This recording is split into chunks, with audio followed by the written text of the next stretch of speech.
श्री गणपती पंचायतन संस्थान, सांगली मिरज आणि कुपवाड शहर महानगरपालिका आणि श्री कृष्णामाई महोत्सव समिती सांगली यांच्या संयुक्त विद्यमानं आयोजित करण्यात आलेल्या कृष्णामाई महोत्सवास 7 फेब्रुवारी रोजी ध्वजारोहणानं शुभारंभ होणार असल्याची माहिती शिवसेनेचे जिल्हा प्रमुख महेंद्र चंडाळे यांनी दिली आहे। 7 फेब्रुवारी रोजी सकाळी 8:15 वाजता युवराज आदित्यराजे विजयसिंह राजे पटवर्धन यांच्या हस्ते ध्वजारोहण होणार आहे। त्यानंतर लगेचच कलश पूजन आणि कृष्णामाईची ओटी भरण्याचा सोहळा संपन्न होणार आहे। यासाठी आमदार, खासदार तसंच प्रशासकीय अधिकारीही उपस्थित राहणार आहेत। दरम्यान पुढील 5 दिवस अनेक धार्मिक आणि सांस्कृतिक कार्यक्रमांचंही आयोजन करण्यात आल्याचं महेंद्र चंडाळे यांनी पुढे बोलताना म्हटलंय।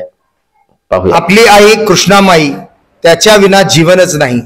खरं तर आपण आपली संस्कृती जोपासली पाहिजे आणि त्यासाठीच यावर्षी आपण कृष्णामाई महोत्सव मोठ्या उत्साहात या ठिकाणी साजरा करत आहोत। या कृष्णामाई महोत्सवासाठी श्री गणपती पंचायत संस्थान सांगली तसेच आपली सांगली मिरज कुपवाड महानगरपालिका व सांगली उत्सव समिती जी आपण या दरम्यान स्थापन केली यांच्या संयुक्त विद्यमानं या ठिकाणी आयोजित केलेला आहे।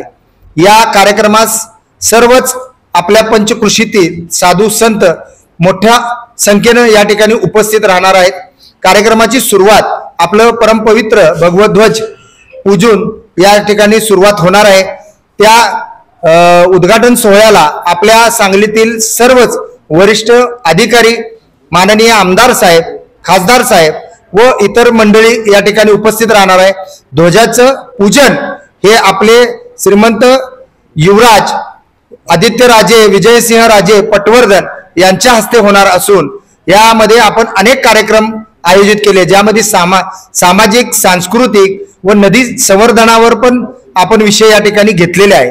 प्रामुख्याने यामध्ये आपण महिलांसाठी हळदी कुंकुमचा सोहळा तसेच रुद्र अभिषेक सोहळा आणि शेवटच्या दिवशी पौर्णिमेच्या दिवशी आपण या ठिकाणी शाही स्नान आणि तसेच संध्याकाळच्या दरम्यान आपण या ठिकाणी महाआरतीचा सोहळा घेतलेला आहे, ज्या महाआरतीला काशीचेच महंत या ठिकाणी उपस्थित राहणार आहे।